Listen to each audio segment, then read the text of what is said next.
तो अब हम शुरू करेंगे अपना थर्मोडायनेमिक्स वाला पार्ट। तो जैसे हमने बोला केटीजी एंड थर्मोडायनेमिक्स चैप्टर है, तो वो काइनेटिक थ्योरी ऑफ गैसेस हमने देखी, उसके क्या पोस्टुलेट्स हैं, प्रेशर कैसे निकालते हैं, फिर internal energy, RMS speed, Maxwell distribution, ये सब हमने अभी तक देखा। अब थर्मोडायनेमिक्स वाले पार्ट की ओर हम बढ़ते हैं। तो सबसे पहले हम बात करते हैं एक चीज की जिसको बोला जाता है इंडिकेटर डायग्राम।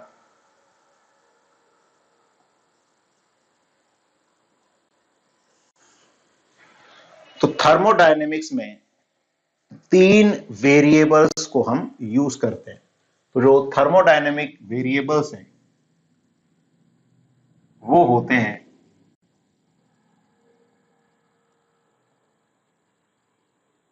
कौन कौन होते हैं? प्रेशर, ठीक है, वॉल्यूम एंड टेम्परेचर। इसको P से डिनोट कर देते हैं, इसको V से और इसको T से। तो थर्मोडायनेमिक्स में मेनली हम इन तीन वेरिएबल्स की बात करते हैं, pressure, volume and temperature, PVT। Indicator diagram क्या होता है? इन तीनों में से किन्हीं भी दो वेरिएबल को रिलेट करने वाला जो डायग्राम है वो क्या कहलाता है? Indicator diagram. तो diagram which relates any two thermodynamic variables, that is pressure, volume, temperature। तो डायग्राम जो तीनों में से किन्हीं भी दो थर्मोडायनेमिक वेरिएबल्स को रिलेट करता है, रिलेट करता है एक तरीके से उनके बीच में एक रिलेशन, ग्राफ कैसे बनता है जब कोई रिलेशन होगा। तो यहां पे जब हम डायग्राम की बात करते हैं तो डायग्राम मतलब जैसे ऐसा हो सकता है कि प्रेशर और वॉल्यूम को रिलेट करने वाला कोई ग्राफ हो सकता है, कोई वॉल्यूम टेम्परेचर को रिलेट करने वाला ग्राफ हो सकता है, कैसा भी हो सकता है, स्ट्रेट लाइन, कर्व, अलग अलग तरह की कुछ भी चीजें हो सकती हैं। कोई प्रेशर और टेम्परेचर को रिलेट करने वाला भी हो सकता है। सर ये केमिस्ट्री में पढ़ा है अभी। पढ़ा है? हाँ सर, जस्ट अभी गैस लॉज। अच्छा, अभी जस्ट गैस लॉ शुरू हुए हैं। हाँ सर, मतलब गैस लॉज अभी हो गया। अच्छा, ये पढ़ा होगा, फिर वो सिस्टम के बारे में पढ़ा होगा, थर्मोडायनेमिक सिस्टम। वही सब चल रहा है सर। अब दो चैप्टर साथ में चल रहे हैं, तो अभी गैस लॉज हुआ था, अब अगला मैम थोड़ा ऑर्गेनिक का करा रही है, फिर वो कराएंगे। अच्छा, चलो कोई नहीं, अच्छा हो गया तो अच्छी बात है, बाकी ठीक है, रिवाइज हो जाएगा। तो किन्हीं भी दो वेरिएबल्स के बीच में जब हम ग्राफ बनाते हैं इसको इंडिकेटर डायग्राम बोलते हैं। अब अगर इस इंडिकेटर डायग्राम में मैं कोई भी एक पॉइंट की बात करूंगा तो इस पॉइंट का एक यूनिक वॉल्यूम होगा, एक यूनिक प्रेशर होगा, और जैसा कि हमने देखा हम आइडियल गैसेस मानते हैं, तो एक आइडियल गैस इक्वेशन होती है PV is equal to nRT। तो अगर प्रेशर फिक्स हो गया, वॉल्यूम फिक्स हो गया, N और R कांस्टेंट होते तो टेम्परेचर भी क्या हो गया? फिक्स। ठीक है, P fix, V fix, N R constant है तो टेम्परेचर भी क्या हो जाएगा? फिक्स हो जाएगा। यानी कि इंडिकेटर डायग्राम पे कोई भी एक पॉइंट एक हमें पर्टिकुलर स्टेट देगा गैस की। पर्टिकुलर स्टेट का मतलब पर्टिकुलर प्रेशर, वॉल्यूम, टेम्परेचर। तो any point on indicator diagram gives particular state of the gas। ठीक है, पर्टिकुलर स्टेट का मतलब particular pressure, volume and temperature. और अलग अलग ग्राफ हो सकते हैं, कोई ग्राफ ऐसा हो सकता है, कोई ऐसा हो सकता है। तो अलग अलग ग्राफ क्या बताते हैं? डिफरेंट प्रोसेस के बारे में बताते हैं। ये एक कोई अलग तरह का प्रोसेस होगा, प्रोसेस मतलब इसकी कुछ अलग तरह की इक्वेशन होगी, इसकी कुछ अलग तरह की इक्वेशन होगी। ठीक है, तो each graph on indicator diagram gives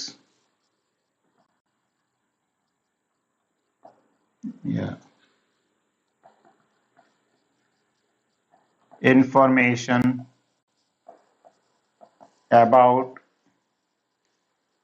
different process. तो इस तरह से ये इंडिकेटर डायग्राम का आइडिया होना चाहिए कि ग्राफ किन्हीं भी दो वेरिएबल में बना सकते हैं, तीन में से दो वेरिएबल को रिलेट करने वाला ग्राफ इंडिकेटर डायग्राम कहलाता है। किसी भी ग्राफ पे एक पॉइंट लेंगे तो वो एक यूनिक स्टेट को बताएगा, यूनिक प्रेशर, वॉल्यूम और टेम्परेचर को, और एक अलग अलग ग्राफ हो सकते हैं तो वो अलग अलग प्रोसेसेस को बताएंगे कि किस तरह से प्रेशर वॉल्यूम के साथ चेंज हो रहा है। जैसे इस ग्राफ में कोई अलग इक्वेशन आएगी, इस ग्राफ की कोई अलग इक्वेशन आएगी, यानी कि वो एक डिफरेंट वेरिएशन को बता रहा होगा। ठीक है, इसको करो सेव।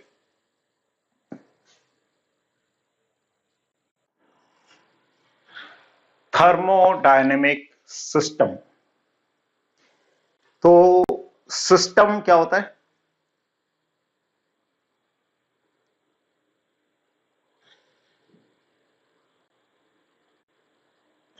सिस्टम क्या होता है?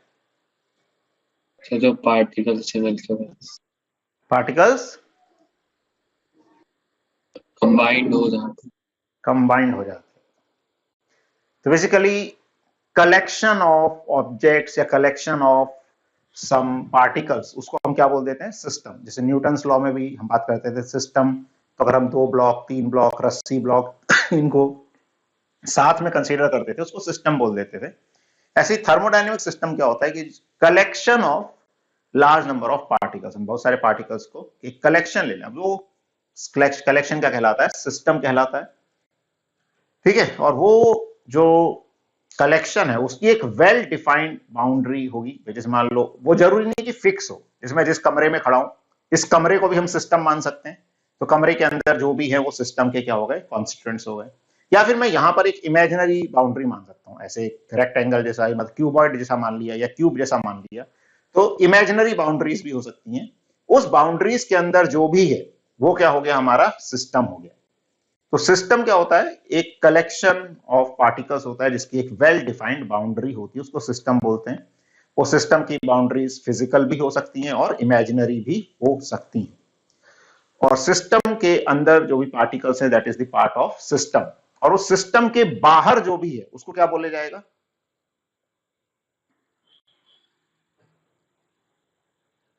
क्या बोल सकते हैं उसको?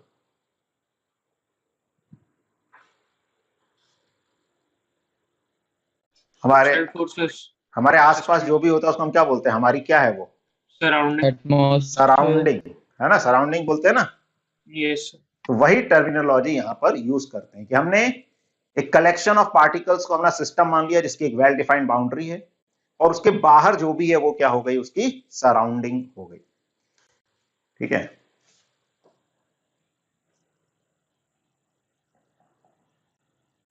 Collection of large number of particles having a well defined boundary is called a system।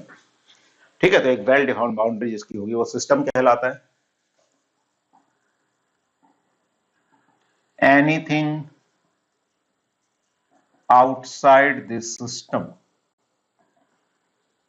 is called its surroundings। जो भी सिस्टम के अलावा जो भी चीजें हैं, जो भी कुछ है, उसको हम क्या बोल देते हैं? सराउंडिंग। तो सिस्टम वेल डिफाइंड बाउंड्री के अंदर जो भी पार्टिकल है वो हमारा पार्टिकल्स है, वो सिस्टम है। उसके बाहर जो भी है वो सराउंडिंग है। अब हम इस सिस्टम को क्या करते हैं? तीन पार्ट्स में डिवाइड कर देते हैं। तो any thermodynamic system can be divided into three categories। तीन कैटेगरीज में हम इसको डिवाइड कर सकते हैं। एक होता है ओपन सिस्टम, ठीक है। दूसरा होता है क्लोज्ड सिस्टम, और तीसरा होता है आइसोलेटेड सिस्टम। अब देखो नाम से कुछ कुछ समझ आ रहा होगा। ओपन मतलब एटमॉस्फेयर। ओपन मतलब खुला हुआ, है ना। यस। तो जैसे इसमें ये भी हो सकता है कि मैंने एक इमेजिनरी बाउंड्री मान ली, तो वो एक खुला हुआ सिस्टम है। या मैंने एक डब्बे को अपना सिस्टम मान लिया, डब्बे के ऊपर ढक्कन नहीं लगा हुआ है, तो खुला हुआ सिस्टम है। तो अगर वो सिस्टम खुला हुआ है तो अपनी सराउंडिंग के साथ पार्टिकल्स को एक्सचेंज कर सकता है, यस सर। Yes sir. है ना। तो पार्टिकल्स एक्सचेंज कर सकता है मतलब मास एक्सचेंज कर सकता है, और एनर्जी भी एक्सचेंज कर सकता है। Yes sir. जैसे हमारे डब्बे के अंदर गर्म हवा भर रखी है और ढक्कन खोल दिया, तो वो गर्म हवा से क्या होगा, सराउंडिंग में एनर्जी जाएगी और सराउंडिंग जहां गर्म हो जाएगी और डब्बा थोड़ा ठंडा होने लगेगा, ठीक है ना। यस। तो ओपन सिस्टम क्या होता है, जो सराउंडिंग के साथ क्या कर सकता है, मास और एनर्जी दोनों एक्सचेंज कर सकता है। तो it can exchange both mass and, या मैटर बोल सकते हो,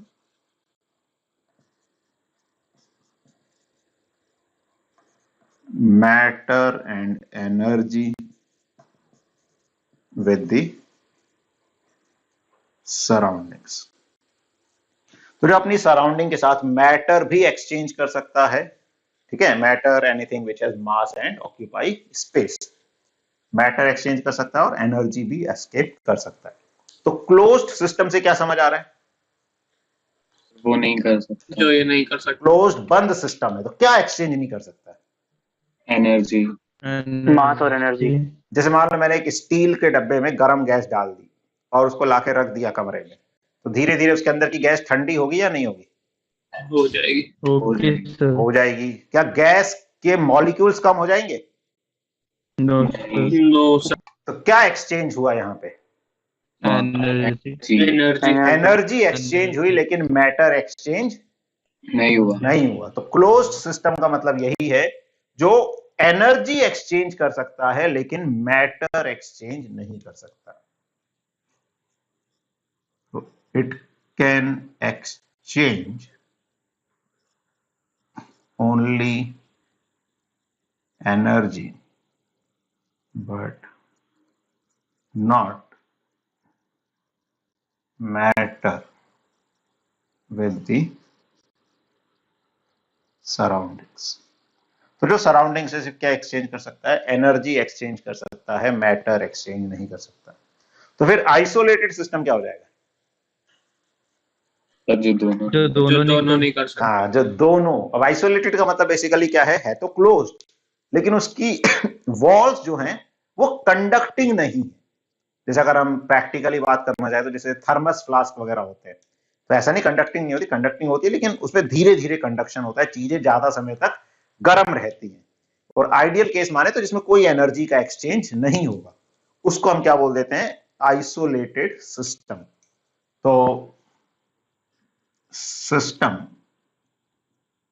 which cannot which can neither exchange energy nor mass with the surroundings। तो वो सिस्टम जो अपनी सराउंडिंग से ना एनर्जी एक्सचेंज कर सकता है ना मैटर एक्सचेंज कर सकता है, ठीक है ना, मास बोल दो मैटर बोल दो, that is called isolated system. तो बेसिकली इसमें हम ऐसा मान सकते हैं कि एक बर्तन है हमारे पास खुला हुआ, इसके अंदर जो गैस है वो सराउंडिंग से मास भी एक्सचेंज, मैटर भी एक्सचेंज कर सकती है, एनर्जी भी। एक हमारे पास ऐसा कंडक्टिंग वेसल है, कंडक्टिंग यहां पे हम हीट के कंडक्शन की बात कर रहे हैं, ठीक है, थर्मल कंडक्टिविटी की। तो ये कंडक्टिंग वेसल है, तो इसके अंदर जो गैस है ये एनर्जी तो एक्सचेंज कर सकती है लेकिन मैटर एक्सचेंज नहीं कर सकती। और अगर एक हमारे पास नॉन कंडक्टिंग वेसल है,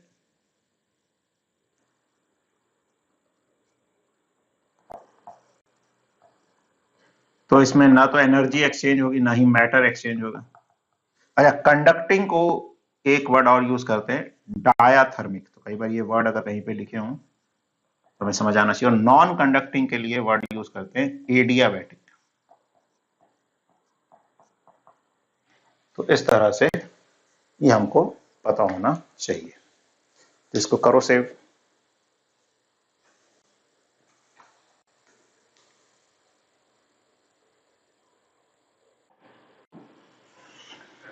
जीरोथ लॉ ऑफ थर्मोडायनेमिक्स, कोई जानता है क्या होता है ये?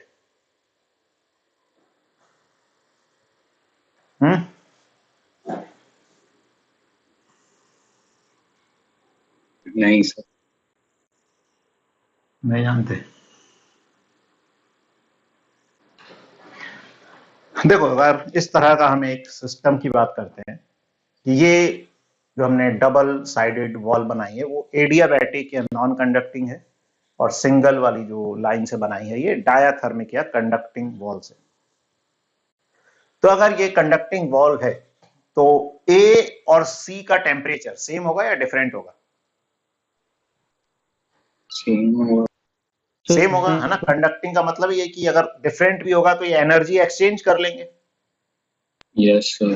है ना। और ऐसे इसको बोला जाता है थर्मल इक्विलिब्रियम। थर्मल इक्विलिब्रियम मतलब इसका टेम्परेचर इसके बराबर है। इक्विलिब्रियम मतलब net force zero, thermal equilibrium मतलब this is in thermal equilibrium see, मतलब दोनों का टेम्परेचर सेम है। उस केस में हीट का कोई एक्सचेंज नहीं होगा, हीट ट्रांसफर होती है टेम्परेचर डिफरेंस के कारण। अच्छा, बी और सी का टेम्परेचर क्या होगा? सेम होगा, है ना। तो ये लॉग क्या है, बिल्कुल सिंपल सा है, ऐसे कोई ऐसे खास चीज नहीं है। ये क्या कहता है कि अगर ए और बी सी के साथ इंडिपेंडेंटली थर्मल इक्विलिब्रियम में होंगे तो ए और बी आपस में भी थर्मल इक्विलिब्रियम में होंगे। सिंपल सी बात है, आया समझ? Yes sir. ए और बी सी के साथ अगर इंडिपेंडेंटली थर्मल इक्विलिब्रियम है, मतलब ए और सी का टेम्परेचर सेम है, बी और सी का टेम्परेचर सेम है, तो ए और बी का टेम्परेचर भी क्या होगा? सेम होगा। ठीक है।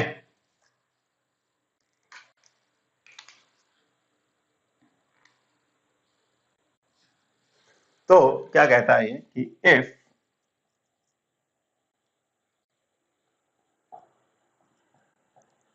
two systems A and B are independently in thermal equilibrium with a third system, then these two will also be in thermal equilibrium। ठीक है। तो अगर दो सिस्टम किसी तीसरे के साथ थर्मल इक्विलिब्रियम में हैं तो वो दोनों आपस में भी थर्मल इक्विलिब्रियम में होंगे। अगर ए सी के साथ थर्मल इक्विलिब्रियम में है, बी सी के साथ थर्मल इक्विलिब्रियम में है, तो ए और बी भी थर्मल इक्विलिब्रियम में होंगे। ठीक है। Yes sir. चलो इसको सेव करो।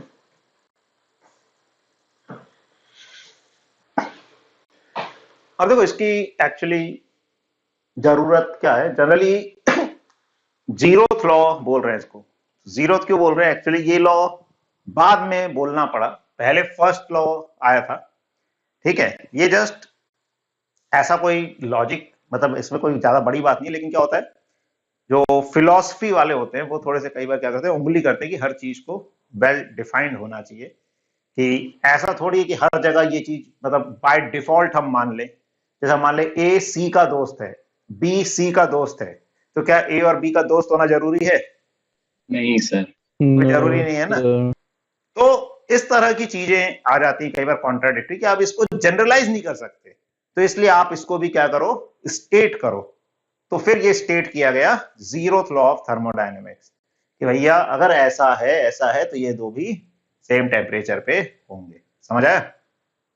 यस बाकी तो कॉमन सी Yes. बात है, अपने को लग रहा होगा ना कि क्यों बोला ये, इसको बोलने की जरूरत क्या थी, इतनी मेहनत क्यों करी, है कि नहीं?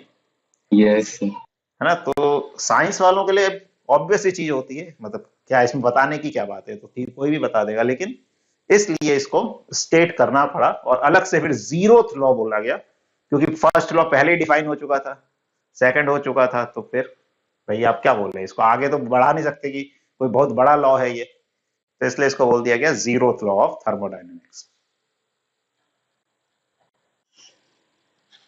Work done bye a gas. अब वर्क हमने पढ़ा था, इसको याद है क्या पढ़ा था हमने वर्क की डेफिनेशन? वर्क क्या होता है किसी भी चीज का? Force into force displacement. Into displacement. Force into displacement. और थोड़ा अच्छे से, अगर फोर्स वेरिएबल वगैरह हो गया तो कैसे वर्क निकाला जाता है? जनरल फॉर्मूला क्या होता है? Integration of FDS। Integration of force. Good. तो integration of F dot ds, this is the general formula for work.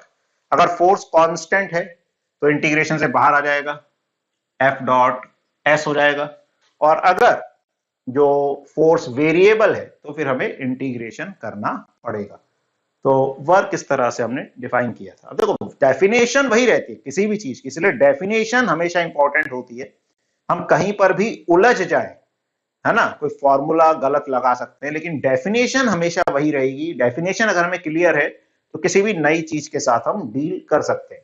तो ऐसा नहीं कि हम गैस का वर्क कर रहे हैं तो उसकी डेफिनेशन बदल जाएगी, definition will remain the same कि work is F dot ds। लेकिन अब गैस किस कारण से फोर्स लगाती है, किस चीज से फोर्स लगाती है गैस?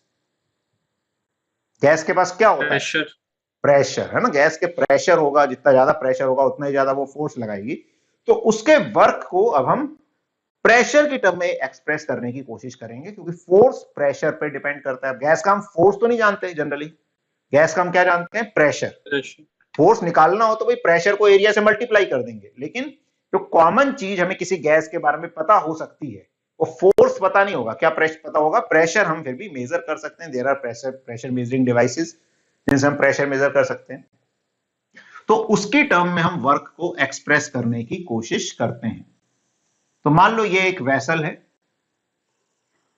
इस पे ये एक पिस्टन है, पिस्टन का एरिया है ए, ठीक है ना, दिस इज द पिस्टन, और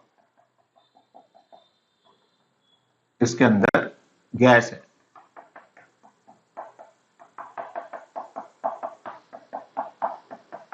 ठीक है, वैसा नहीं कि गैस है तो बाहर भी गैस है, बस ऐसा नहीं है ना कि तो बस रिप्रेजेंट करने वाले डॉट बना दिए, दिखती तो है नहीं गैस, तो अंदर गैस है, बाकी बाहर भी गैस है, बाहर एटमॉस्फेरिक गैस है। अब अंदर से गैस का मान लो प्रेशर है P, तो कितना फोर्स लगा रही होगी गैस इस पिस्टन पे?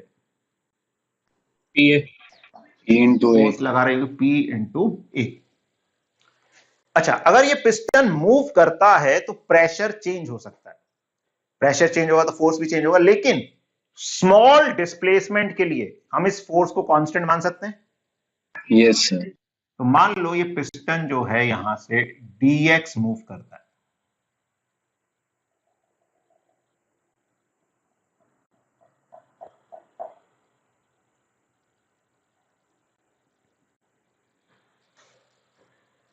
ठीक है, तो late pressure of gas be P, work done by the gas for small displacement dx, तो वो वर्क हो जाएगा dw is equal to pa into dx।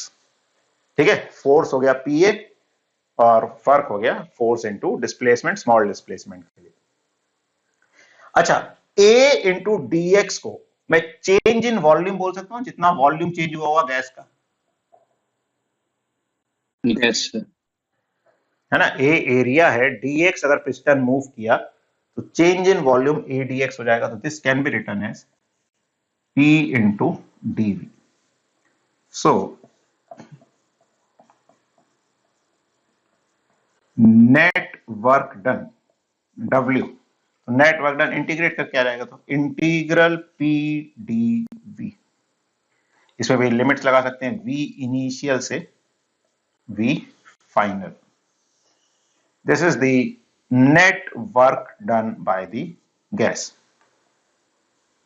Integral P dV। तो अगर हमें गैस का प्रेशर पता है तो उसकी टर्म में हम वर्क को ऐसे लिख सकते हैं, integral P dV from V initial to V final. ठीक है, आया समझ यहां तक? Yes, sir. अब देखो, इसको P को बाहर नहीं ला सकते, ध्यान रखना। P यहां पे स्मॉल डिस्प्लेसमेंट के लिए P को हम कांस्टेंट मान सकते थे। अब ये P वेरिएबल भी हो सकता है। अगर P कांस्टेंट हुआ पूरे प्रोसेस के दौरान तब P को बाहर निकाल सकते हैं, अदरवाइज P वेरिएबल हुआ तो हमें उसको वेरिएबल फंक्शन लिख के इंटीग्रेशन करना पड़ेगा। तो कई बार हम वर्क को भी बोल देते हैं ऐसे P इंटू डेल्टा वी, नहीं, P डेल्टा वी हमेशा नहीं, इंटीग्रल P dV होगा।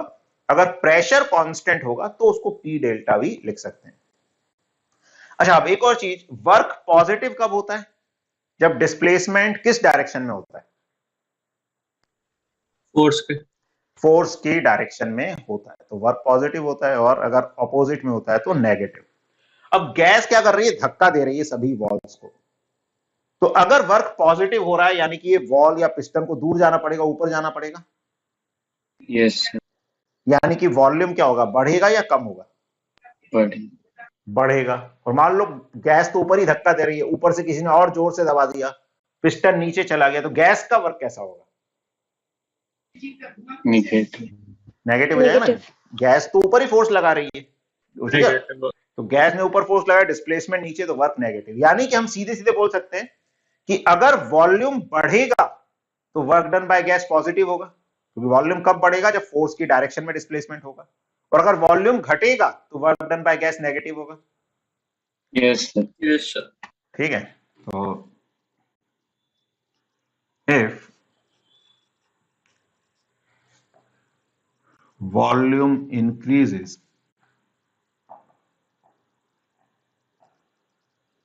work done by gas is positive.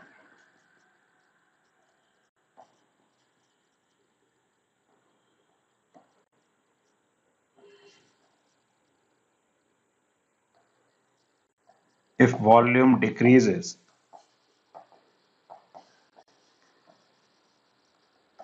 work done by gas is negative. अगर वॉल्यूम बढ़ेगा तो work done by gas positive होगा, वॉल्यूम घटेगा तो work done by gas negative होगा। तो ये और हम इस तरह से देख सकते हैं। अच्छा, एक और चीज, इंटीग्रेशन को हम किससे रिलेट कर सकते हैं? याद आ रहा हो कुछ जो हमने इंटीग्रेशन को पढ़ा था, ज्योमेट्रिकली इंटीग्रेशन किससे रिलेट होता है? एरिया है ना। डिफरेंशिएशन रिलेट होता है स्लोप से और इंटीग्रेशन रिलेट होता है एरिया। तो यहां पे आ रहा है इंटीग्रल P dV, यानी प्रेशर वर्सेस वॉल्यूम का ग्राफ है, उसका वॉल्यूम एक्सिस पे एरिया हमको क्या दे देगा? वर्क डन बाय गैस दे देगा।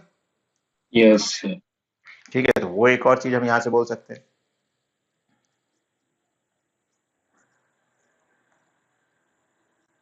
Area under PV curve, PV मतलब pressure volume curve, with volume axis gives magnitude of the work done by the gas। तो एरिया से मैग्नीट्यूड मिल जाएगा और फिर हम देखेंगे कि वॉल्यूम अगर बढ़ रहा है तो वर्क पॉजिटिव हो गया और अगर वॉल्यूम कम हो रहा है तो वर्क नेगेटिव हो गया। इस तरह से हम इसको देख सकते हैं। इसको करो सेव।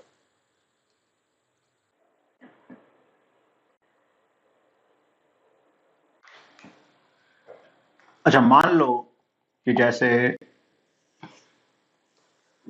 ये हमें पीवी ग्राफ दे रखा है और गैस इस तरह से 0.1 से 0.2 तक गई, तो वर्क डन बाय गैस कैसा होगा? यहां पे पॉजिटिव होगा या नेगेटिव होगा?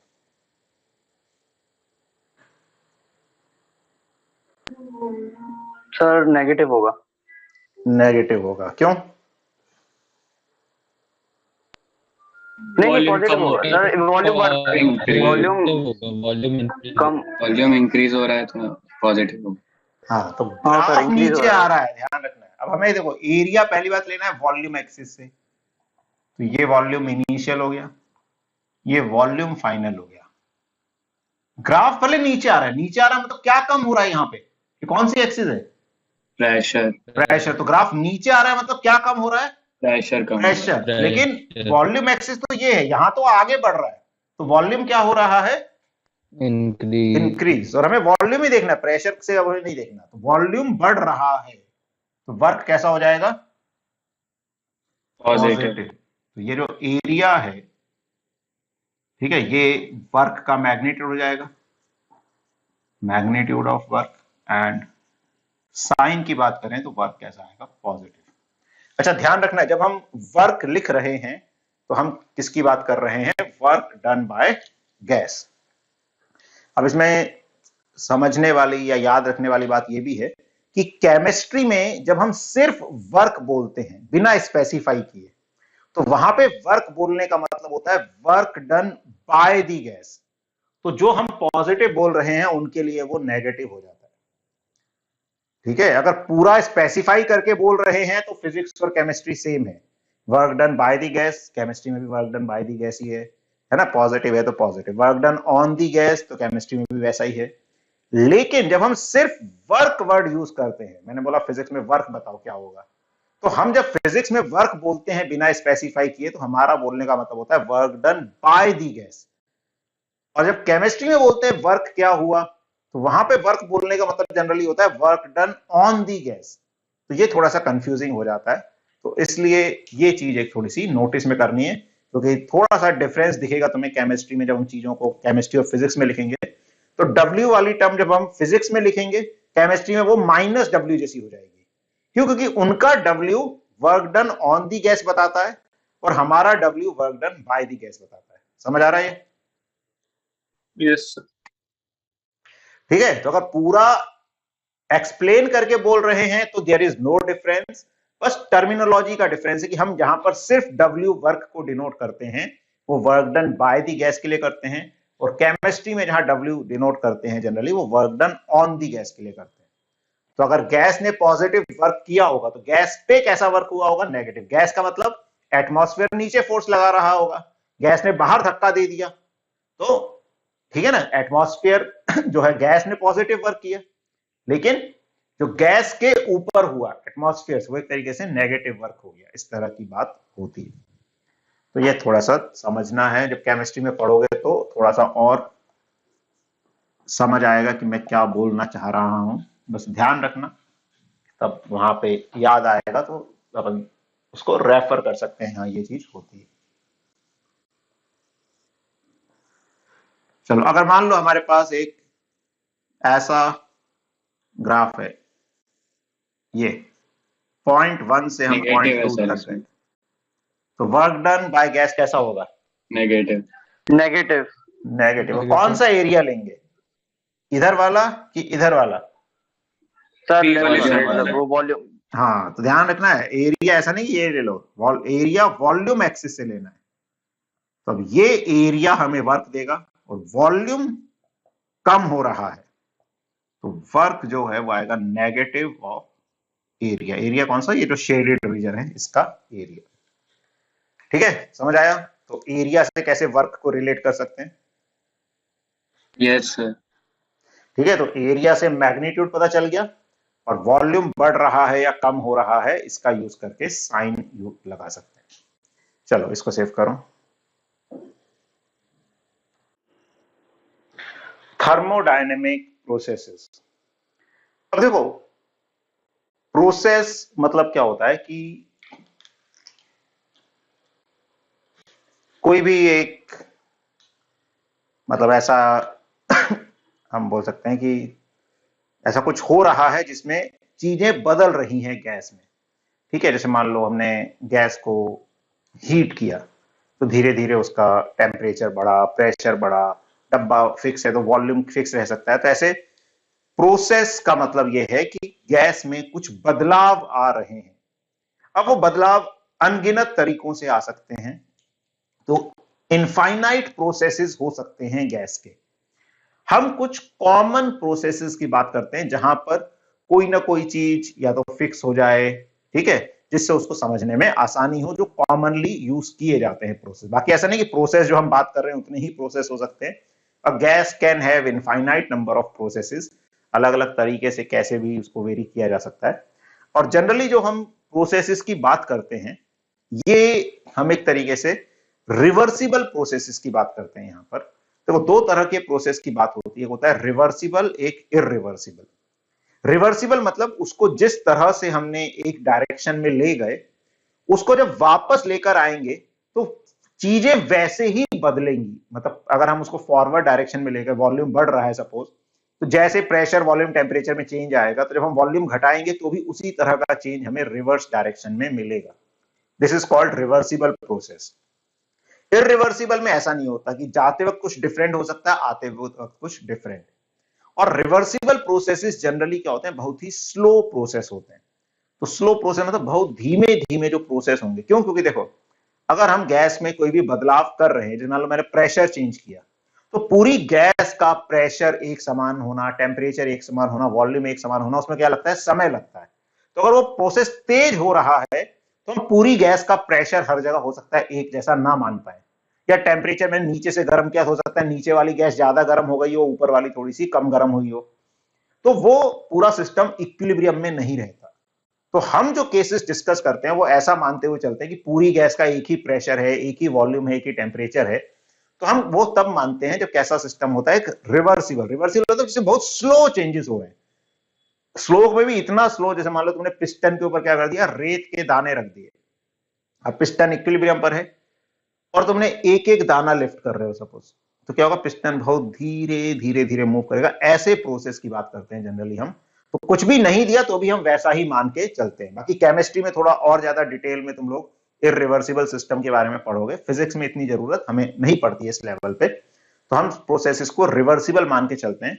तो प्रोसेस जिसमें क्या हो रहा है कि चीजें बदलती हैं, और इसमें हम थ्रू आउट दी गैस किसी भी चीज को कांस्टेंट मान सकते हैं। जैसे उस वक्त प्रेशर कांस्टेंट है, वॉल्यूम कांस्टेंट है, टेम्परेचर फिक्स है उस इंस्टेंट पे, मतलब पूरी गैस के लिए एक समान उसको मान सकते हैं।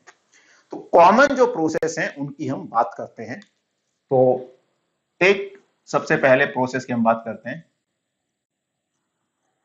आइसोकोरिक प्रोसेस या आइसोमेट्रिक प्रोसेस। आइसोकोरिक प्रोसेस और आइसोमेट्रिक प्रोसेस, तो किसी ने सुना है ये नाम कभी? हाँ सर, केमिस्ट्री में पढ़ाया था। पढ़ाया था? आइसोकोर। क्या होता है आइसोकोरिक? आइसोकोर बोला मैम ने, एक ग्राफ। तो आइसोकोर मतलब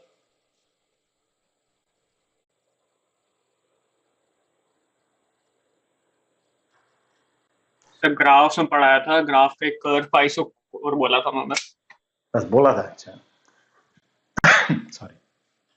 तो आइसोकोरिक प्रोसेस या आइसोमेट्रिक प्रोसेस क्या होता है? ऐसा प्रोसेस जिसमें वॉल्यूम कांस्टेंट रहता है।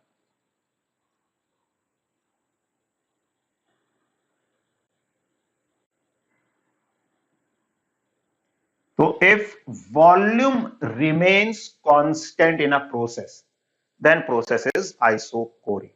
ठीक है, तो आइसोकोरिक प्रोसेस का मतलब वॉल्यूम कांस्टेंट। वॉल्यूम कांस्टेंट कैसे हो सकता है प्रैक्टिकली? एक हमने डब्बा लिया, बंद डब्बा, जिसका पिस्टन है या सिलेंडर में पिस्टन है, तो पिस्टन इमूवेबल है, तो उसका वॉल्यूम फिक्स हो गया, that is called isochoric process.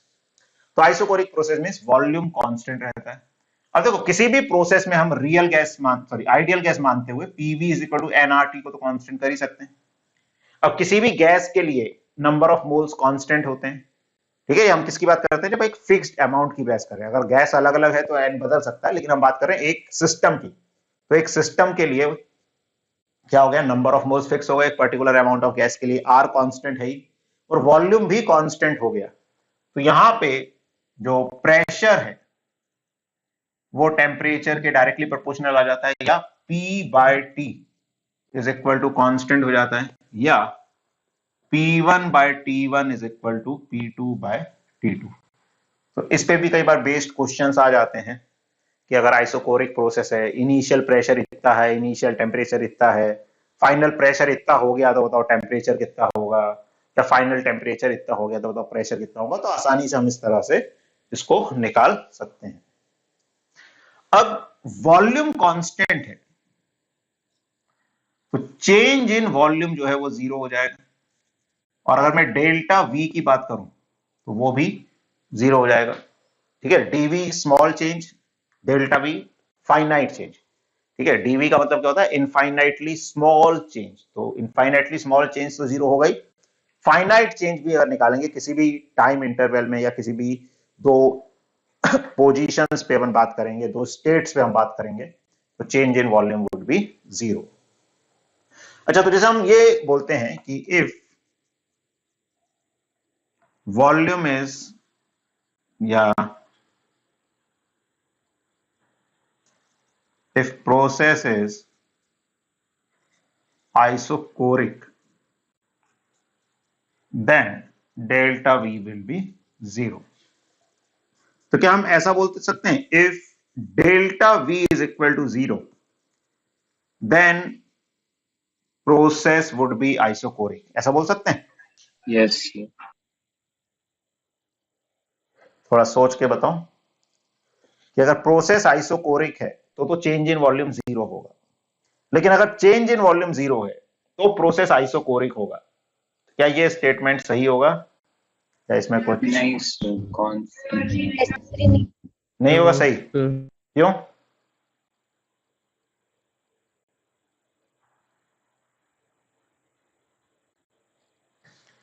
देखो, प्रोसेस आइसोकोरिक का मतलब है वॉल्यूम कांस्टेंट है, थ्रू आउट कांस्टेंट है। यानी कि अगर मैं इसको ग्राफ से बात करूं, अगर मैं पीवी ग्राफ की बात कर रहा हूं, तो आइसोकोरिक प्रोसेस मतलब ऐसा, वॉल्यूम थ्रू आउट जो है कांस्टेंट है। तो हमेशा कांस्टेंट है वॉल्यूम, तो डेल्टा वी तो जीरो होगा। लेकिन if delta V is zero, delta we zero का मतलब क्या है, वी इनिशियल और वी फाइनल सेम है, तो वो तो ऐसे भी हो सकते हैं ना, है कि नहीं? यस डेल्टा वी का मतलब है इनिशियल और फाइनल वॉल्यूम सेम है। तो क्या इससे ये पता चल रहा है कि पूरे पाथ में सेम रहा होगा? नहीं नो सर, नहीं, है ना। तो if delta V is zero then process is not necessarily an isochoric process, ठीक है। तो अगर वॉल्यूम कांस्टेंट है तो चेंज इन वॉल्यूम जीरो होगा, लेकिन अगर चेंज इन वॉल्यूम जीरो है तो प्रोसेस जरूरी नहीं है आइसोकोरिक। आइसोकोरिक भी हो सकता है, या ऐसा भी कुछ हो सकता है जिसमें वॉल्यूम बदला हो लेकिन बाद में उतना ही हो गया जितना शुरुआत में था। आया समझ? Yes yes sir. सर चलो इसको सेव करो।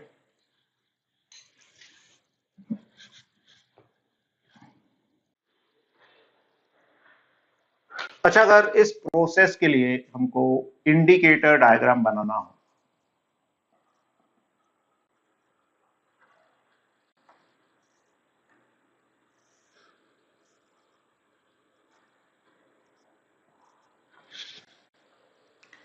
तो ये हो जाएगा इस तरह का। इसमें हम दो अलग अलग बना लेते हैं, ए बी। तो वॉल्यूम कांस्टेंट है थ्रू आउट, प्रेशर बदल रहा है, बदलने तो कोई दिक्कत नहीं, लेकिन इंपॉर्टेंट है वॉल्यूम कांस्टेंट रहना चाहिए।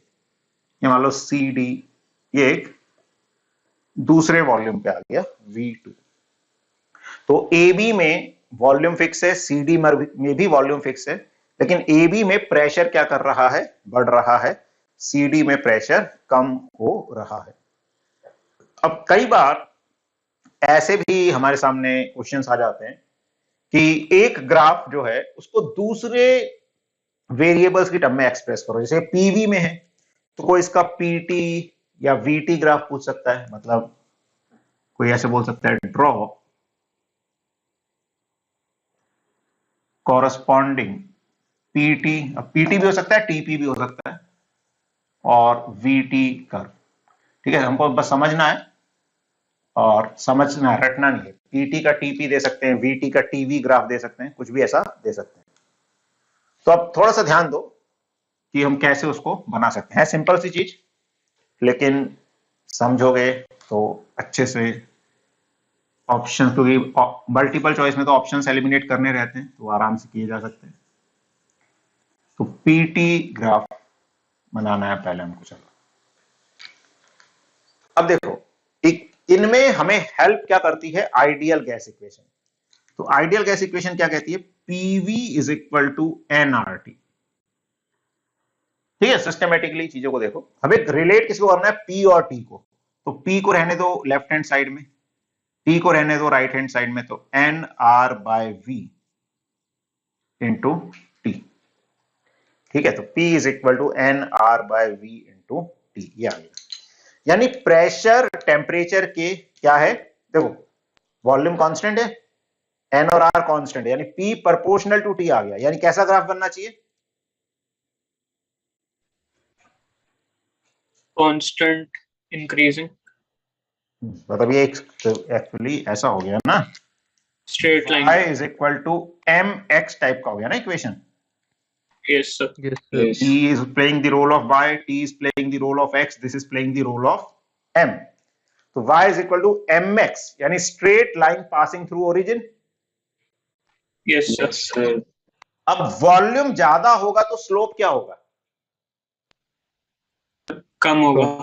कम होगा। तो हमें इस तरह से ड्रॉ करना पड़ेगा।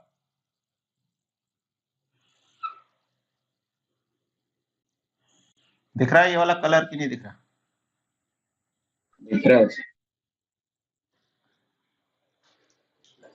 ठीक है। तो अब बताओ नीचे कौन सा वाला आएगा, ए बी वाला आएगा या सी डी वाला आएगा,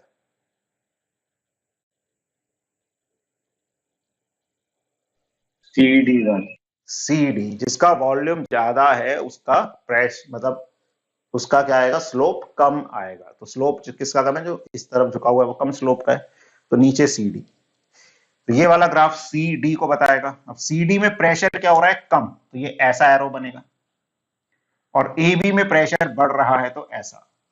अगर जनरली तो इतना ही देखना होता है, लेकिन फिर भी हो सकता है कि किसी क्वेश्चन में ऐसे दो ग्राफ दे दें, ये ए बी के लिए, ये सी डी के लिए।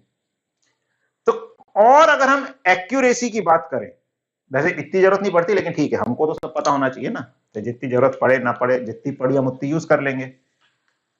अब जैसे हम इस ग्राफ में देखें, ए और डी का प्रेशर एक जितना है कि नहीं है, हाँ सर। और Yes. बी और सी का भी एक जितना है। Yes, sir. यस सर, और अगर इसको थोड़ा एक्यूरेट बनाने की कोशिश करें तो बेसिकली ये प्रेशर वाला पॉइंट है, और ये भी प्रेशर वाला एक हम लाइन बना लेते हैं। तो प्रेशर ए और डी पे एक जैसा होना चाहिए। तो ये हमारा जैसे सीडी वाला ग्राफ था, तो ये ग्राफ भी इधर इस पे आना चाहिए ऐसे, और ये इधर इस लाइन से दोनों मिलने चाहिए। तो थोड़ा सा इस ग्राफ में देखोगे, भले इधर ये दो लाइनें बराबर थी, इधर ये लाइन थोड़ी ऐसे बड़ी बनेगी। तो ये हमारी कौन सी है, सी डी वाली, और ये कौन सी है, ए बी वाली। आया समझ या नहीं आया, आ गया। आ गया सर। आ गया सर। आ गया। ठीक है, तो मेजॉरिटी तो स्लोप से काम हो जाएगा, और इतना ध्यान भी नहीं देते, जनरली वो ऐसे ही बना देते हैं आगे पीछे, है ना, फिर तुम दिमाग मत लगा देना अरे सर इन्होंने तो मैच नहीं किया, नहीं, उसको जनरली हम नहीं करते हैं। लेकिन हाँ, दो ऑप्शन ऐसे ही आ जाए फिर हमें थोड़ा सा और माइन्यूट डिटेल्स पे जाना पड़ सकता है, फिर हमको देखना पड़ेगा यार ये चीज भी एक बार हम चेक कर ले, क्योंकि दोनों एक जैसे दे दिए, फिर कहां पे गलती आ रही है, तो फिर हम उसको थोड़ा सा और माइन्यूटली देख लेंगे। क्लियर है? Yes sir. Yes sir. तो ये हो गया पीटी। अब बनाना है वीटी। तो वीटी भी एक बार मैं बता ही देता हूं अभी। तो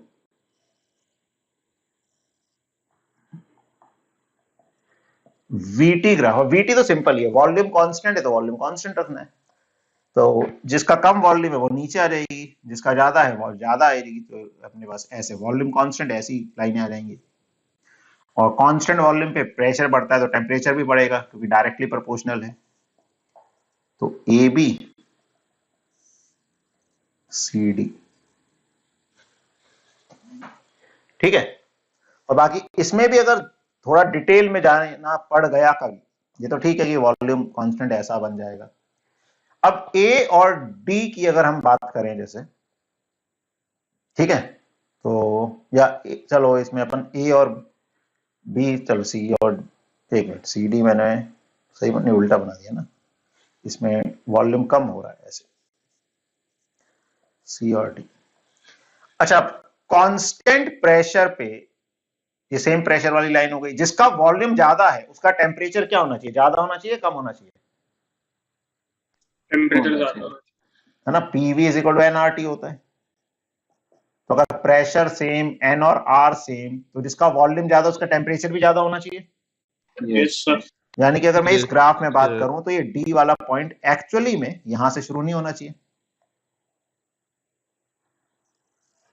ये थोड़ा सा ऐसे बी से सी का टेम्परेचर ज्यादा होगा, तो सी डी वाला ग्राफ थोड़ा सा इससे आगे की तरफ बनना चाहिए, है कि नहीं? Yes sir. ए से डी का टेम्परेचर ज्यादा होगा, बी से सी का टेम्परेचर ज्यादा होगा।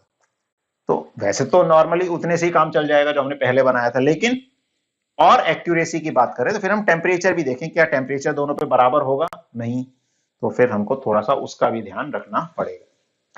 तो ऐसे हम इंडिकेटर डायग्राम बना सकते हैं कांस्टेंट वॉल्यूम में। अच्छा, कांस्टेंट वॉल्यूम प्रोसेस हो गया, हमने बोला कि उसमें वॉल्यूम कांस्टेंट रहता है, डेल्टा वी 0 हो जाएगा। अगर हम इसमें वर्क डन बाय गैस की बात करें,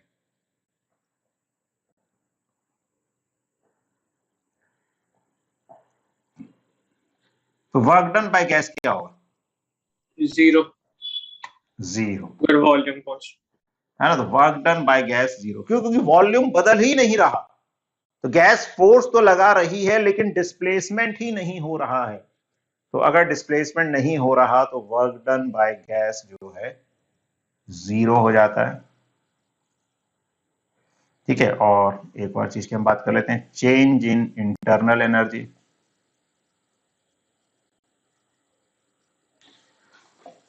तो चेंज इन इंटरनल एनर्जी हमने देखा था F/2 nR डेल्टा टी होती है, तो यही हो जाएगी। जैसी भी गैस होगी, मोनो एटॉमिक होगी तो F3 हो जाएगा, डायटोमिक होगी तो 5 हो जाएगा। और चेंज इन टेम्परेचर हम निकाल के चेंज इन इंटरनल एनर्जी निकाल सकते हैं।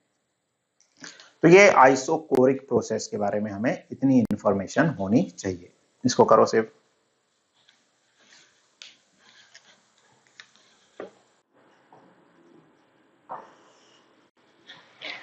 आइसोबारिक प्रोसेस, तो बार किसकी यूनिट होती है? प्रेशर। प्रेशर आइसोबार का क्या मतलब होना चाहिए? Pressure constant. Constant pressure. Constant pressure. तो आइसोबारिक प्रोसेस होता है जिसमें प्रेशर कांस्टेंट रहता है। Process in which pressure remains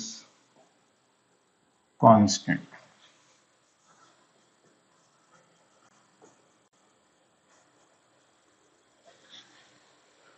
तो प्रेशर कांस्टेंट है तो चेंज इन प्रेशर क्या हो जाएगा? 0। 0। 0।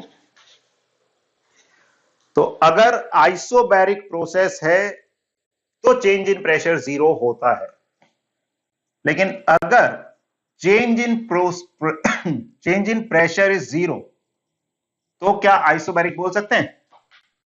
वो भी सेक्शन नहीं भी। हाँ, तो then not necessarily an isobaric process, similar to isochoric जो हमने देखा था कि डेल्टा पी अगर 0 बोला है, किसी ने हमें सिर्फ इतनी इंफॉर्मेशन दे दी कि डेल्टा पी 0 है, इसका मतलब यह है कि इनिशियल और फाइनल प्रेशर वही है, बाकी बीच में क्या हुआ उसके बारे में हमें नहीं पता।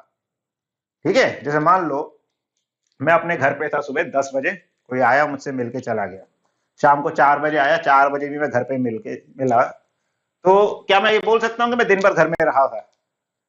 नहीं सर। नहीं सर। नहीं, उसने बस 2 टाइम पे देखा, इनिशियल और फाइनल टाइम पे मुझे घर पे पाया, तो वो ये बोलेगा कि हाँ घर पे ही, मतलब घर उसका अगर डेल्टा निकालेंगे चेंज उस इंटरवल का वो 0 है, लेकिन पूरे समय में घर पे रहा हूं ये बोलना जरूरी, मतलब कंपलसरी उससे नहीं है। हाँ, अगर मैं दिन भर घर पे हूं तो चेंज 0 आएगा ही, मतलब मैं 2 बजे भी 10 बजे भी मिलूंगा, 4 बजे भी मिलूंगा। वैसे ही अगर प्रेशर थ्रू आउट कांस्टेंट है तो डेल्टा पी 0 होगा ही होगा, लेकिन डेल्टा पी 0 है इसका यह मतलब नहीं हो सकता कि हमेशा प्रेशर कांस्टेंट रहा हो भी सकता है, नहीं भी हो सकता, लेकिन हमें इतनी इंफॉर्मेशन किसी ने दे दी, इससे हम कुछ निष्कर्ष नहीं निकाल सकते, सिर्फ ये बता सकते हैं कि हाँ भैया इनिशियल और फाइनल प्रेशर वही का वही है, बीच में क्या हुआ उसको बारे में हम नहीं बता सकते यहां पर। तो ये आइसोबैरिक प्रोसेस का मतलब होता है। अब प्रेशर कांस्टेंट है, अब PV is equal to NRT, तो ये हमेशा ध्यान रखना, कई जगह काम आएगी इक्वेशन। अब प्रेशर कांस्टेंट है, एनआर भी कांस्टेंट है, यानी कि volume is directly proportional to क्या हो जाएगा? टेम्परेचर, और V by T is equal to constant, और V1 by T1 is equal to V2 by T2। तो इस तरह से ये हम इस तरह से लिख सकते हैं, आइसोबैरिक प्रोसेस के लिए कंडीशन आ जाएगी। अगर हम वर्क डन बाय गैस की बात करेंगे,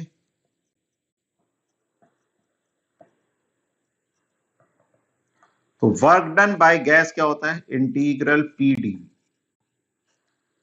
वी इनिशियल से वी फाइनल। अच्छा, अब इसमें देखो प्रेशर कांस्टेंट है तो उसको हम क्या कर सकते हैं? बाहर ले जा सकते हैं ना, तो हमेशा नहीं कर सकते। आइसोबैरिक प्रोसेस में प्रेशर कांस्टेंट रहता है तो उसको इंटीग्रेशन से बाहर ले जा सकते हैं। अब डीवी का इंटीग्रेशन दे देगा वी, जिसमें लिमिट्स रखेंगे तो आएगी V final minus V initial, यानी कि इसको मैं पी डेल्टा वी बोल सकता हूं। तो work done by gas in isochoric में 0 था, आइसोबारिक में क्या आ गया? P delta V. अच्छा, प्रेशर कांस्टेंट है तो मैं ये जो आया था equation P into V final minus P into V initial, इसको मैं P final V final minus P initial V initial बोल दूं तो कोई दिक्कत नहीं होनी चाहिए, क्योंकि प्रेशर सेम है, वही फाइनल है वही इनिशियल है ना। अब मैंने ऐसा इसलिए लिख दिया, जैसे PV is equal to NRT है तो P फाइनल V फाइनल को मैं NRT फाइनल बोल सकता हूं। Yes sir. PV is equal to NRT है, यहां से ऐसा बोल सकता हूं। यस माइनस NRT इनिशियल, इसको बोल सकता हूं P इनिशियल V इनिशियल को। Yes sir. तो ये आ जाएगा हमारे पास NR into T final minus T initial, that is NR delta T, right? Yes. तो आइसोबैरिक प्रोसेस में वर्क को P डेल्टा V भी लिखा जा सकता है और NR डेल्टा T भी लिखा जा सकता है। तो कई बार चेंज इन वॉल्यूम दिया है तो हम इस तरह से लिख सकते हैं, तो प्रेशर पता है, चेंज इन वॉल्यूम से मल्टीप्लाई कर दिया। कई बार वॉल्यूम की बात ही नहीं करते, क्योंकि वॉल्यूम की बात करने में प्रेशर भी देना पड़ता है, सीधे बोल देते हैं कि प्रोसेस आइसोबैरिक है, या बोलते भी नहीं है, ऐसा बोल देंगे कि कोई सिचुएशन दे देंगे जिससे हमें आइडेंटिफाई पता चल जाएगा कि पिस्टन कैसे, प्रोसेस कैसा आइसोबैरिक है, और हमें चेंज इन टेम्परेचर दे देंगे। हम चेंज इन टेम्परेचर से मल्टीप्लाई करके उसको डायरेक्टली वर्क डन बता सकते हैं nr डेल्टा टी से। ठीक है, तो आइसोबैरिक प्रोसेस में प्रेशर कांस्टेंट रहता है, चेंज इन प्रेशर जीरो होगा, लेकिन चेंज इन प्रेशर जीरो है तो जरूरी नहीं है आइसोबैरिक प्रोसेस हो। V बाई टी कांस्टेंट रहेगा, V1 by T1 is equal to V2 by T2 आएगा। वर्क डन बाय गैस की हम बात करेंगे तो P डेल्टा V या nr डेल्टा T ऐसे लिख सकते हैं। चलो इसको सेव करो।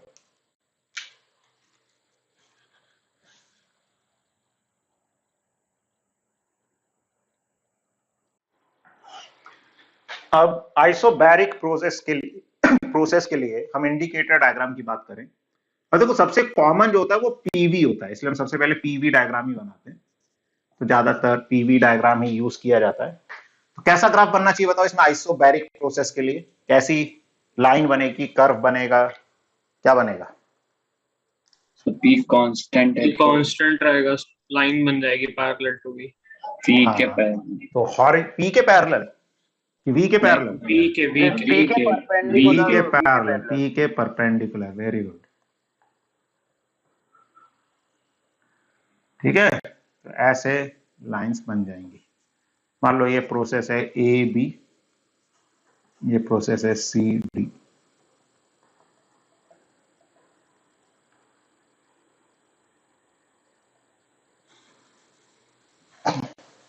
तो यहां का प्रेशर है P1, यहां का प्रेशर है P2।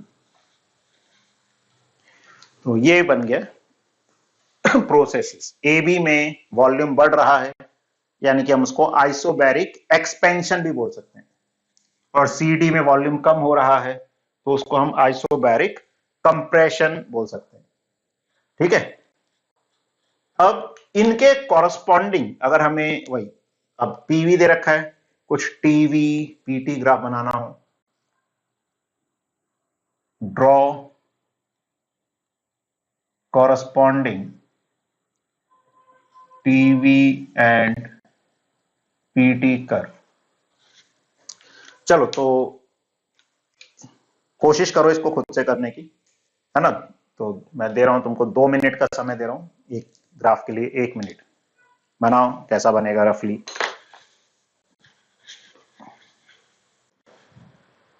हो गया? Yes sir. Yes sir, yes sir.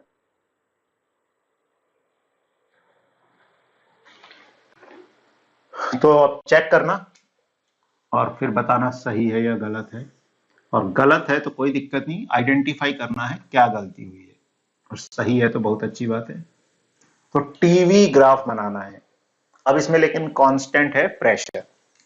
तो इक्वेशन जो हमारे बचाव में आती है वो आती है PV is equal to nRT। Relate करना है T को V से, तो T को लेफ्ट हैंड साइड में लिख लो is equal to P by NR into V। ऐसा, यानी टेम्परेचर वॉल्यूम के डायरेक्टली प्रोपोर्शनल हो गया यहाँ पे। Yes sir. तो ग्राफ तो कैसा बनेगा? स्ट्रेट लाइन, वो origin, straight line passing through origin. अब जिसका प्रेशर ज्यादा है वो लाइन कहां बनेगी, ऊपर या नीचे? ऊपर। ऊपर, नीचे। प्रेशर ऊपर आ रहा है बेटा। स्लोप है ना ये चीज, देखो समझो चीजों को, रटना नहीं है कुछ भी, ये स्लोप है। स्लोप किस पे डिपेंड, N और R तो फिक्स है, अब स्लोप प्रेशर पे डिपेंड कर रहा है, प्रेशर ऊपर आ रहा है। अगर मैं यहां पे VT बनाता, V वर्सेस T, तो प्रेशर नीचे आ जाता। इसलिए इसको भी रटना नहीं कि ऊपर आ जाता, नहीं, समझना है। तो ये स्लोप को रिप्रेजेंट कर रही है term P by NR। P ऊपर आ रहा है मतलब स्लोप कैसा होगा, जिसका प्रेशर ज्यादा उसका स्लोप ज्यादा। ज्यादा मतलब इस एक्सिस से ज्यादा उठी हुई होगी वो लाइन। स्लोप कम का मतलब इसकी तरफ झुकी हुई होगी। तो कौन सी लाइन ज्यादा उठी हुई होगी, AB वाली या CD वाली? CD। CD। अब देखो इसमें भी हम क्या कर सकते हैं, पहले डॉटेड लाइन बना सकते हैं अपनी रेफरेंस के लिए। दो, ये CD वाली हो गई, अभी मैं लिख दूंगा C कौन सा है, D कौन सा है, और ये AB। क्यों, थोड़ा और एक्यूरेट बनाने के लिए, पहले से एक्यूरेट बना ले अगर हमें बनाना है तो। अब जब हम देख रहे हैं A और D पे वॉल्यूम सेम है, तो मैं सेम वॉल्यूम दो पॉइंट ले लूं, और B और C पे भी वॉल्यूम सेम है तो मैं ऐसे पॉइंट ले लूं। ठीक है, अब ये AB, अब ए से बी में क्या हो रहा है, वॉल्यूम बढ़ रहा है, तो ये ए वाला पॉइंट आएगा और ये वॉल्यूम बढ़ते हुए बस बी वाला पॉइंट यहीं खत्म हो जाएगा। और ऐसे सी डी में अब बनाएंगे तो ये भले हटा दो, ये लिखा हुआ जो था, सी डी ऐसा आ जाएगा। तो नॉर्मली तो बस नीचे और ऊपर ध्यान रखना होता है, लेकिन और एक्यूरेसी पे जाएंगे तो इसकी इस तरह से हम थोड़ी और क्लियर ग्राफ बना सकते हैं। सी डी, ठीक है, आया समझिए? कितने लोगों का सही है? सही है सही है सर। सही है। सर स्लोप गलत हो गया। स्लोप ही तो मेन चीज है इसमें, और क्या है? मेन तो स्ट्रेट लाइन बनेगी, एक ये आइडेंटिफाई करना था। उसके बाद मेजर क्वेश्चन जो है वो स्लोप पे डिपेंडेंट ही आता है कि कौन सा ऊपर बनेगा कौन सा नीचे। उसमें अगर गलती हुई है तो उसको ध्यान दो कि कहाँ गलती हुई, आगे से अवॉइड करें, है ना। गलती होना कोई गलत बात नहीं होती है, बस अपनी गलती से नहीं सीखे हम, वो गलत बात होती है। तो this is the TV curve. अब हम बनाते हैं पीटी कर्व।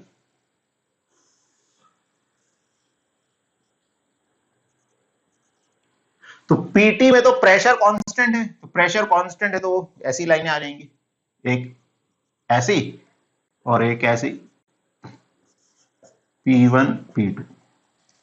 अब इसमें भी देखिए सेम वॉल्यूम पे जिसका प्रेशर ज्यादा है उसका टेम्परेचर क्या होना चाहिए?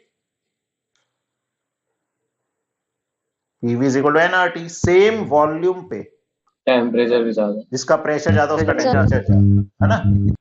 तो AB वाली लाइन अगर मैं थोड़ी यहां बनाता हूं तो CD वाली थोड़ी सी आगे बनेगी।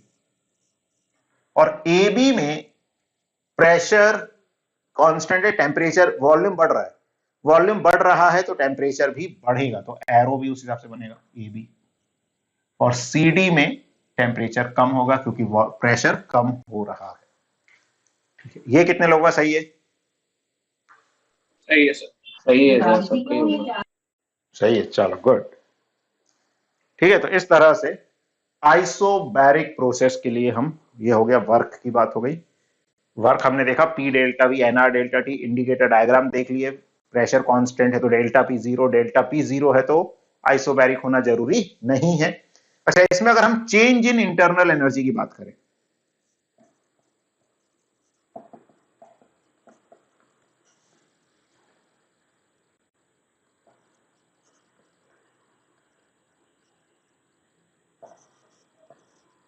तो फॉर्मूला तो वही रहता है, F/2 NR डेल्टा T कहीं पे भी। और चेंज इन इंटरनल एनर्जी क्या होती है? स्टेट प्रोसेस होता है, तो पाथ पे भी डिपेंड नहीं करती या प्रोसेस पे डिपेंड नहीं करती, सिर्फ चेंज इन टेम्परेचर पे डिपेंड करती है। अच्छा, वर्क कैसा प्रोसेस होगा? पाथ फंक्शन होगा या स्टेट फंक्शन होगा?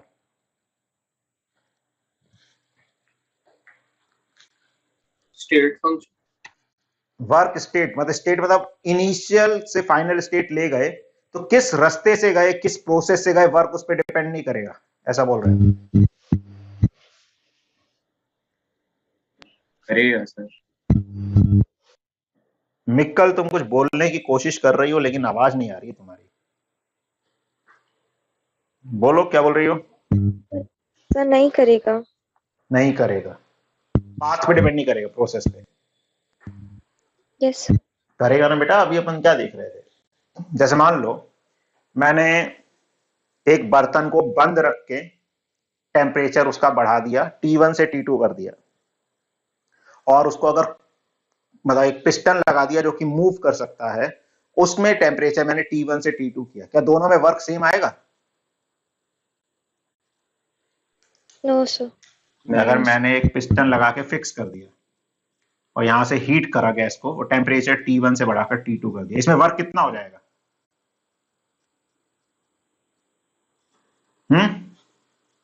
पिस्टन फिक्स कर दिया मतलब कैसा प्रोसेस हो गया ये?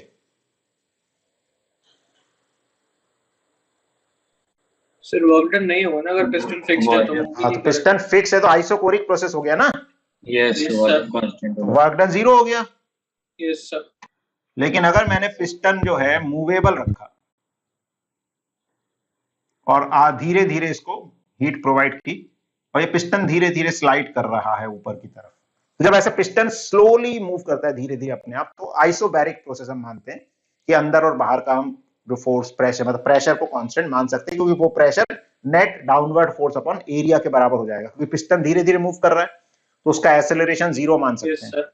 तो इसको हम आइसोबैरिक प्रोसेस मान सकते हैं, अगर हम ऐसे स्लोली हीट कर रहे हैं और पिस्टन मूव कर रहा है। तो ये तो आइसोकोरिक हो गया था, और ये आइसोबैरिक। मान लो इसमें भी टेम्परेचर हमने T1 से T2 कर दिया, तो क्या वर्क इसमें भी 0 होगा? नहीं सर। नहीं सर। इसमें तो nr डेल्टा टी हो जाएगा ना। Yes sir. तो टेम्परेचर तो हमने T1 से T2 ही किया दोनों में, है ना, टेम्परेचर T1 से T2 किया। तो चेंज इन इंटरनल एनर्जी तो इस बात पे डिपेंड नहीं करती कि मैंने इस प्रोसेस से किया या इस प्रोसेस से किया, दोनों प्रोसेस में change in internal energy same आएगी। लेकिन क्या वर्क दोनों में सेम आ रहा है? No sir. नहीं सर। तो वर्क कैसा फंक्शन हो गया? कैसा स्टेट फंक्शन हुआ कि पाथ फंक्शन हुआ? 5 फंक्शन। पाथ फंक्शन या प्रोसेस डिपेंडेंट हो जाएगा। ठीक है, यस यस सर। ठीक है। तो change in internal energy state function होता है, वर्क पाथ फंक्शन या प्रोसेस डिपेंडेंट होता है। अब एक चीज, change in internal energy F/2 nr delta T तो हमेशा ही होती है। बाकी आइसोबैरिक में अब क्या खास बात है, हमने देखा वर्क जो है उसको nr डेल्टा टी भी लिख सकते हैं, यानी इसको F/2 टाइम्स वर्क भी लिख सकते हैं। वर्क P डेल्टा V होता है, which can also be return as nr delta T. हम इस nr डेल्टा टी को W लिख सकते हैं कि नहीं लिख सकते? लिख सकते। हाँ, लेकिन ध्यान रखना हमेशा नहीं लिख रहे। अब तो कई बार क्या होता है उसको जनरलाइज कर देते, नहीं, आइसोबैरिक के लिए ही वर्क nr डेल्टा टी होता है और हम डेल्टा यू को F/2 W लिख सकते हैं। जैसे हमने अगर वर्क निकाल लिया कि भाई आइसोबैरिक प्रोसेस में वर्क हुआ 150 जूल, और कोई हमसे पूछ ले इंटरनल एनर्जी, तो अब ज्यादा मेहनत नहीं करनी। अगर मोनोएटॉमिक गैस है तो इंटरनल एनर्जी 3/2 इंटू 150, ठीक है। अगर डायटोमिक हुई तो 5/2 इंटू 150, मतलब वर्क से मल्टीप्लाई कर देंगे। तो इस तरह से हम इंटरनल एनर्जी को वर्क की टर्म में लिख सकते हैं आइसोबैरिक प्रोसेस के लिए। Clear? Yes sir. Yes sir. चलो इसको सेव करो। Third is isothermal process. इसमें नाम से क्या समझ आ रहा है? Constant temperature. टेम्परेचर हाँ। कांस्टेंट। तो थर्मल वर्ड हम टेम्परेचर के लिए यूज करते हैं, तो कांस्टेंट टेम्परेचर। सर ये तो सारे गैस लॉज हुए। ये सारे गैस लॉज वो हाँ। पढ़ाए थे। राइट, तो यही जो है गैस लॉज भी है, जैसे V1/T1 is equal to V2/T2, ऐसे अलग अलग नाम जो होते हैं, चार्ल्स लॉ, बॉयल्स लॉ, ठीक है। वो केमिस्ट्री में तुम लोग नाम जान लोगे, फिजिक्स में ऐसे नाम की जरूरत नहीं पड़ती, काम ज्यादा इंपॉर्टेंट है। बाकी फिजिक्स में हाँ ये नाम ज्यादा इंपॉर्टेंट है, आइसोथर्मल, आइसोबैरिक, आइसो एडियाबैटिक या इस तरह से आइसोकोरिक, ठीक है। बाकी हाँ ये सब गैस लॉज ही हैं जो तुम केमिस्ट्री में पढ़ते हो। फिजिक्स में हो सकता है कभी नाम आ जाए उसका, लेकिन बहुत ज्यादा नाम की जरूरत नहीं पड़ती है। तो मुझे भी इनफैक्ट याद नहीं रहते हैं नाम, और कभी मेरे को ऐसे ज्यादा जरूरत पड़ी भी नहीं किसी क्वेश्चन में, तो इसलिए मैंने ज्यादा कभी याद रखने की कोशिश भी नहीं की। लेकिन हाँ केमिस्ट्री में तुमको पड़ेगी तो याद तो कर ही लेना तुम लोग, ठीक है। तो process Yes. in which temperature remains constant.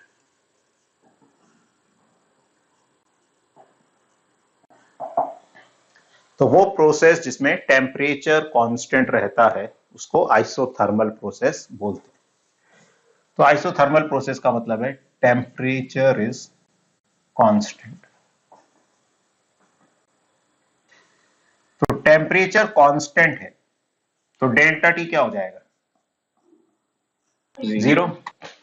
क्या अब इसमें भी वही बोल सकते हैं, if delta T is equal to 0 then isothermal होगा? नहीं। नहीं, then Necessary. Not necessarily an isothermal process.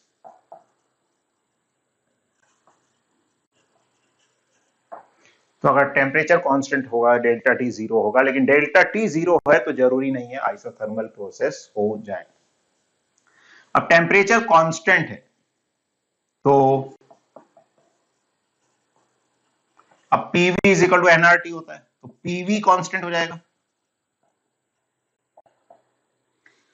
और P1 V1 is equal to P2 V2, ये कंडीशन आ जाएगी इस तरह से, ठीक है, तो ये आ गया। अब चेंज इन इंटरनल एनर्जी क्या होगा यहां पे?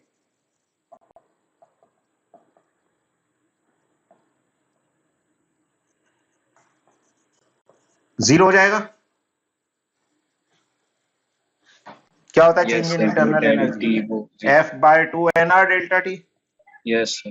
तो डेल्टा टी जीरो है, तो आइसोथर्मल प्रोसेस में change in internal energy zero हो जाएगा। ठीक है, ये आ गया। अब हम अगर वर्क डन बाय गैस की बात करें,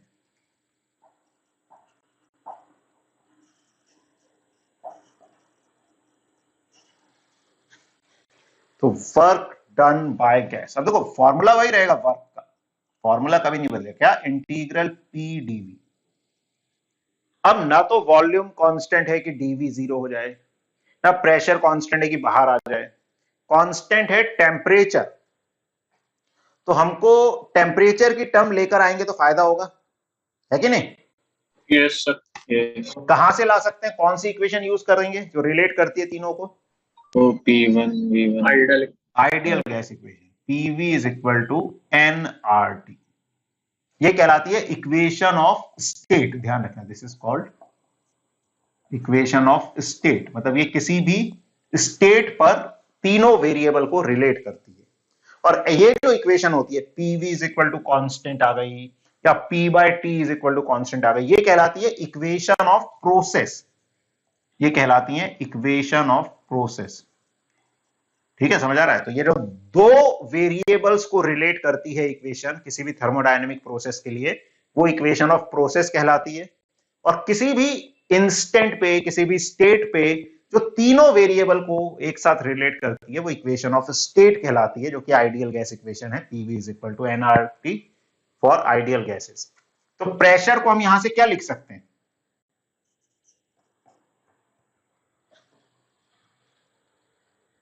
क्या लिख सकते हैं प्रेशर को? RT by V। nRT by V, limits V initial से V फाइनल। अब nRT क्या हो गया? कांस्टेंट। कांस्टेंट, तो ये बाहर आ गया। यस। अब हमारे पास बचा dV by V। इसको इंटीग्रेट कर सकते हैं हम। 1 by x का इंटीग्रेशन क्या होता है? log x। log x। जैसे 1 by V का ln V log V हो जाएगा। log का बेस क्या होता है? E, तो ln V, और लिमिट रख देंगे तो ln V final minus ln V initial, तो ln V final upon V initial आ जाएगा। आ रहा है ना समझ? ये कैसे आ गया? ज्यादा डिटेल में तो नहीं समझाऊं ना। ln V आएगा, लिमिट रखोगे upper ln V final, lower रखोगे माइनस ln V इनिशियल, तो ln V final upon V initial आ जाएगा। तो this is the work done by gas, nRT ln V final by V initial। अच्छा, कई बार हमें जैसे log की वैल्यू पता होती है, ln की नहीं पता होती, तो ln को log में जब कन्वर्ट करते हैं तो 2.303 का फैक्टर मल्टीप्लाई हो जाता है। तो 2.303 nRT log V final by V initial। बाकी फिजिक्स में तो ज्यादातर ये फर्स्ट वाली टर्म ही काम आती है, मतलब वेरिएबल में चीजें होती है, या ln की वैल्यू हम निकाल लेंगे तो लॉग में कन्वर्ट कर सकते हैं। ठीक है, बाकी केमिस्ट्री में इस फॉर्म में ज्यादातर लिखवाया जाता है फॉर्मूला 2.303 लॉग, मतलब nRT log V final by V initial.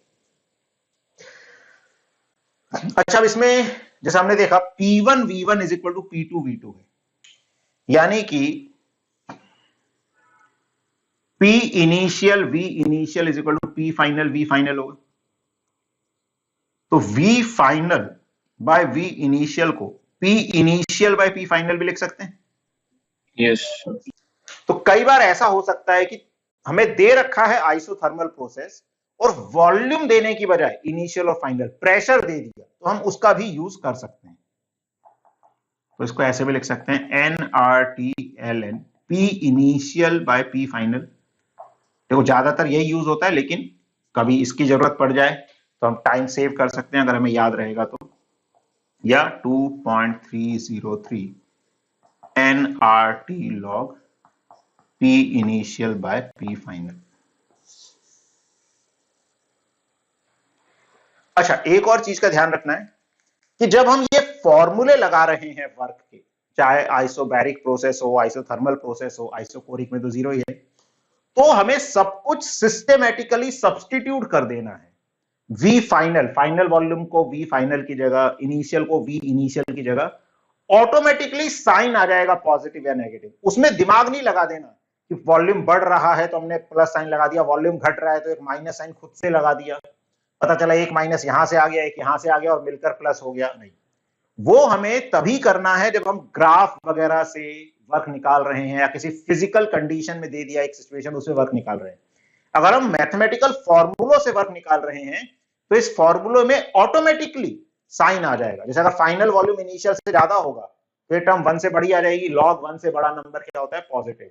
लेकिन अगर फाइनल वॉल्यूम कम हो गया तो ये टर्म 1 से छोटी आ जाएगी, तो log 1 से छोटी वैल्यू को ऑटोमेटिकली नेगेटिव आ जाएगा। आइसोबैरिक में P डेल्टा V आया था, वॉल्यूम ज्यादा होगा फाइनल तो डेल्टा V पॉजिटिव आ जाएगा, वॉल्यूम कम होगा तो डेल्टा V नेगेटिव आ जाएगा। तो जब हम ये फॉर्मूले लगा रहे हैं तो फिर हमें साइन नहीं लगाना कि यार वॉल्यूम बढ़ रहा है हम प्लस साइन देख ले, घट रहा है माइनस देख ले। वो तभी है जब हम ग्राफ वगैरह से वर्क निकाल रहे हैं। ठीक है, यस। चलो इसको सेव करो। Indicator diagram. अब इसमें अगर हम पीवी ग्राफ की बात करते हैं,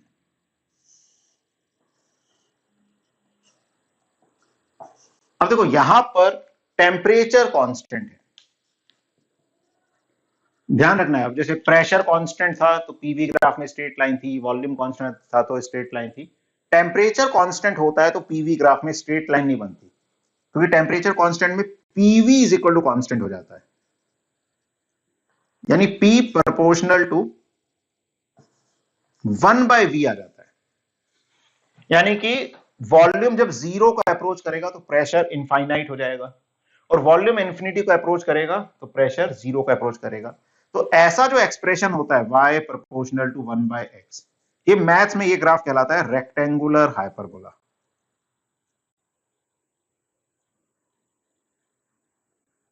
यहां पर वही ग्राफ बनेगा इस तरह से, बाकी ये इंफिनिटी पे जीरो होता है। अच्छा देखो, कोई भी जो ऐसे ग्राफ बनाते हैं वो इन एक्सिस को टच नहीं करेंगे कभी भी। हम इससे टच करते हो रेफरेंस लाइन बनाते हैं। टच क्यों नहीं करेंगे, क्योंकि वॉल्यूम कभी जीरो नहीं हो सकता, गैस है तो प्रेशर कभी जीरो नहीं हो सकता और टेम्परेचर कभी जीरो नहीं हो सकता है। तो ये ग्राफ कभी टच नहीं करते हैं एक्सिस को, बाकी हम रेफरेंस के लिए डॉटेड लाइंस बना देते हैं।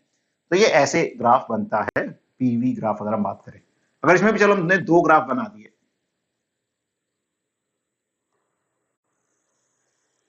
एक का टेम्परेचर है T1, एक का T2, तो बताओ कौन सा टेम्परेचर ज्यादा होगा, T1 या T2?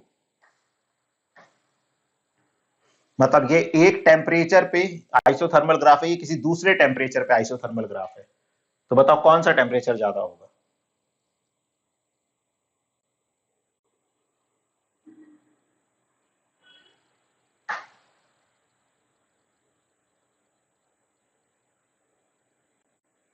तो क्या करोगे इसमें, देखो इसमें T2 ज्यादा होगा। T2, good. इसमें क्या करोगे, कॉमन वॉल्यूम देख लो या कॉमन प्रेशर देख लो। तो एट कॉमन वॉल्यूम जिसका प्रेशर ज्यादा है, देखो PV is equal to NRT होता है, तो सेम वॉल्यूम पे जिसका प्रेशर ज्यादा होगा उसका टेम्परेचर भी ज्यादा होगा। यस।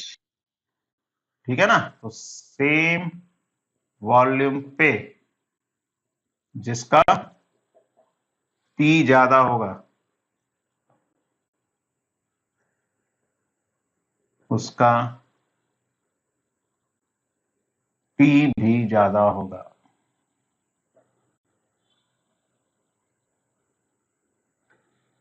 तो कौन सा टेम्परेचर ज्यादा होगा, T2 ग्रेटर देन T1।